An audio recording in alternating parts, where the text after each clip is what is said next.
Hello दोस्तों, अभी मैं आप लोगों को एक टॉपिक बताने जा रहा हूँ जिसका नाम है हड़प्पा या सिंधु सभ्यता। अभी हम लोग जो है सिंधु सभ्यता से जुड़ी कुछ सवाल देखेंगे। यह सवाल जो है बीपीएससी टीचर, बिहार पुलिस और सभी कॉम्पिटिटिव एग्ज़ाम के लिए इम्पोर्टेंट है।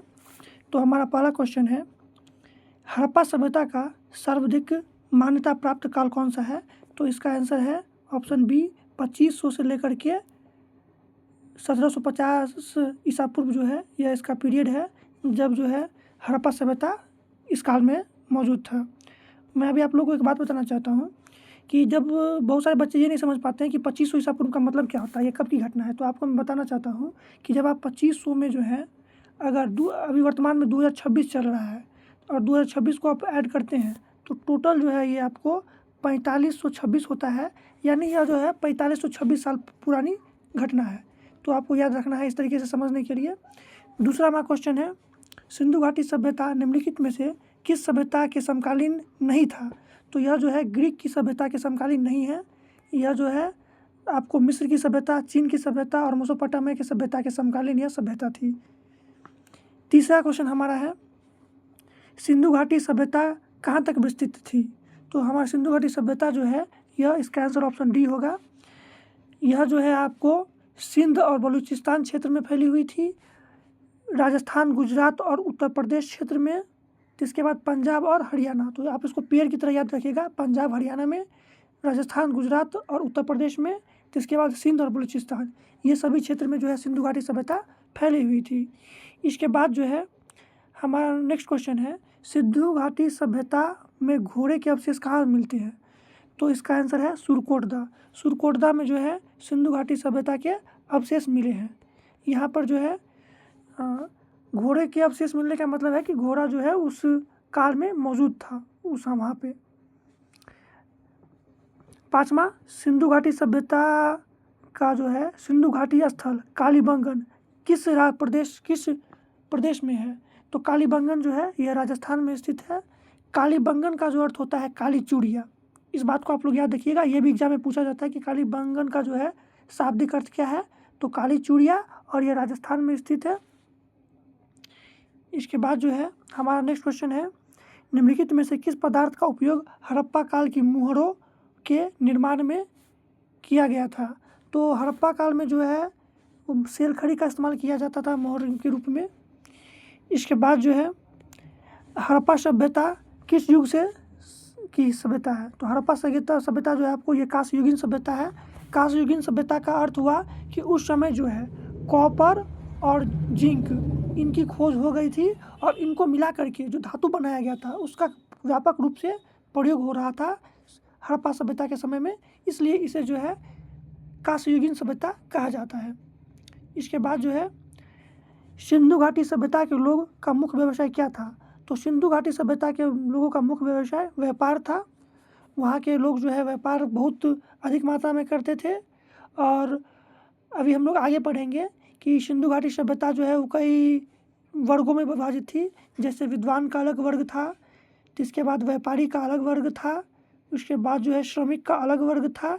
इस तरीके से ये 4 वर्ग में विभाजित थे जो हम लोग आगे देखेंगे।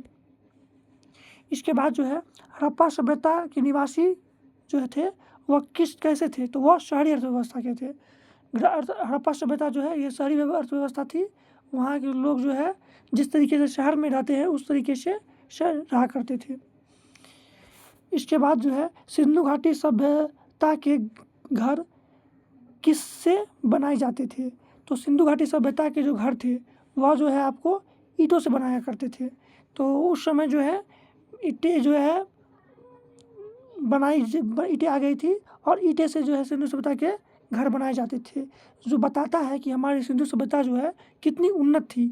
आज से लगभग 4526 साल वर्ष पूर्व भी लोग जो है ईंट बनाना जानते थे और ईंटों का मकान बनाया करते थे। इसके बाद जो है हमारा नेक्स्ट क्वेश्चन है, हड़प्पावासी किस वस्तु के उत्पादन में सर्वप्रथम थे? तो हड़प्पावासी जो है वो कपास के जो है उत्पादन में मतलब अग्रणी थे। इसके बाद जो है निम्नलिखित विद्वानों में से हड़प्पा सभ्यता का सर्वप्रथम खोजकर्ता कौन था? तो दयाराम साहनी जो है उन्होंने हड़प्पा सभ्यता की खोज की थी 1921 में। यह भी एग्जाम में पूछा जाता है कई बार कि हड़प्पा सभ्यता की खोज कई बार कहाँ की थी, कब हुई थी? तो 1921 में दयाराम साहनी ने। उसके बाद जो है सिंधु घाटी सभ्यता का पतन नगर जो है वो कौन सा है? तो पतन नगर जो है लोथल में जो है एक बंदरगाह था, जहाँ से जो है पूरे विश्व में जो है जो बड़े बड़े सभ्यता थी उस समय, समकालीन सभ्यता, वहाँ पर जो है एक जगह से दूसरे जगह ट्रांसपोर्ट का काम हुआ करता था। जैसे मिस्र की सभ्यता, मेसोपोटामिया की सभ्यता, तो वहाँ से जो है वस्तु को जो है एक जगह से दूसरी जगह आयात किया जाता था। इसके बाद जो है पैमाने की खोज ने यह सिद्ध कर दिया कि सिंधु घाटी के लोग माप और तौल से परिचित थे। तो सिंधु सभ्यता में जो है लोग माप और तौल के बारे में भी जानते थे, और इसका प्रमाण जो है सर्वप्रथम लोथल से मिला है। हमारा नेक्स्ट क्वेश्चन है कि हड़प्पा कालीन समाज जो है किन वर्गों में विभाजित था? तो जैसा कि मैंने आपको बताया था कि आगे आएगा ये, तो यह जो है विद्वान, योद्धा, व्यापारी और श्रमिक 4 वर्गों में विभाजित था। उस काल में जो है विद्वान भी होते थे, योद्धा भी होते थे जो नगर की सुरक्षा करते थे, व्यापारी होते थे और श्रमिक होते थे। इसके बाद जो है सिंधु घाटी सभ्यता का सर्वाधिक उपयुक्त नाम क्या है? तो सिंधु घाटी सभ्यता का सर्वाधिक उपयुक्त नाम जो है ये हड़प्पा सभ्यता है, और सिंधु सभ्यता को हड़प्पा सभ्यता के नाम से भी जानते हैं। इसके बाद हमारा नेक्स्ट क्वेश्चन है कि निम्नलिखित में से कौन सा लक्षण जो है सिंधु सभ्यता के लोगों का सही चित्रण करता है? तो इसका सही आंसर है केवल 2। वे देवी और देवताओं दोनों की पूजा करते थे। पशुपति की वो पूजा करते थे सिंधु घाटी सभ्यता के लोग। इसके बाद जो है उस समय जो है मंदिर जो होता वहाँ विशाल मंदिर पाए जाते थे। तो ऐसा बिल्कुल नहीं है, मंदिर उस काल में नहीं था। उसके बाद जो है वे युद्ध में घोड़े द्वारा खींचे गए जाने वाले रथों का प्रयोग, तो रथों का भी प्रयोग जो है सिंधु सभ्यता में नहीं किया जाता था। रथों का प्रयोग जो है वैदिक सभ्यता में किया जाता था। इसलिए हमारा जो आंसर है केवल 2 होगा। इसके बाद जो है हड़प्पा सभ्यता की खोज किस वर्ष की गई थी? तो हड़प्पा सभ्यता की खोज वर्ष 1921 में की गई थी। हड़प्पा सभ्यता के बारे में कौन सी उक्ति सही है? तो उन्होंने जो है पशुपति की सम्मान करना आरंभ किया। पशुपति की वो लोग पूजा करते थे, ये वक्त जो है सही है। इसके बाद जो है हड़प्पा के लोगों की सामाजिक पद्धति कैसी थी? तो हड़प्पा के लोगों की जो सामाजिक पद्धति थी वो उचित समतावादी थी। उचित समतावादी का अर्थ होता है अवसर की समानता, यानी उस समय जो उस काल में जो लोग थे उनको जो है आगे बढ़ने के लिए अपनी जो क्षमताएं होती है उसको दिखाने का बराबर मौका मिलता था। इसी को जो हम लोग बोलते हैं उचित समतावादी, अवसर की समानता। सिंधु का नखलिस्तान बाग हड़प्पा सभ्यता के किस पुरास्थल को कहा जाता है? तो सिंधु का नखलिस्तान जो है ये मोहनजोदड़ो को कहा जाता है। मोहनजोदड़ो आप लोग याद रखिएगा। अभी मैं आप लोगों को बताऊंगा कि नखलिस्तान क्या होता है। नखलिस्तान ऐसा क्षेत्र होता है जहाँ चारों तरफ तो रेगिस्तान है, लेकिन बीच में कोई ऐसा क्षेत्र जहाँ पर जो है काफ़ी मात्रा में हरियाली है। ठीक है, ये जो हरियाली होता है कहीं भी किसी भी रेगिस्तान के बीच में, उसे हम लोग बोलते हैं नखलिस्तान। तो नखलिस्तान जो है इस तरीके का मोहनजोदड़ो में पाया जाता था, तो इस बात को आप लोग याद रखिएगा। इसके बाद जो है हड़प्पा सभ्यता के संपूर्ण क्षेत्र का आकार किस प्रकार का था? तो हड़प्पा जो क्षेत्र है उसका जो आकार था वो आपको त्रिभुजाकार था। ठीक है, इस बात को याद रखिएगा। यहाँ पर जो है आप बोल सकते हैं कि सिंध का इलाका था। इसके बाद यहाँ पर जो है आपको आप बोल सकते हैं जम्मू कश्मीर का इलाका, और इस तरीके से जो है ये जो हमारा नीचे जो है गोदावरी का बेसिन है, इसको ट्रायंगल को आप इस तरीके से बना सकते हैं। मैं बना रहा हूँ।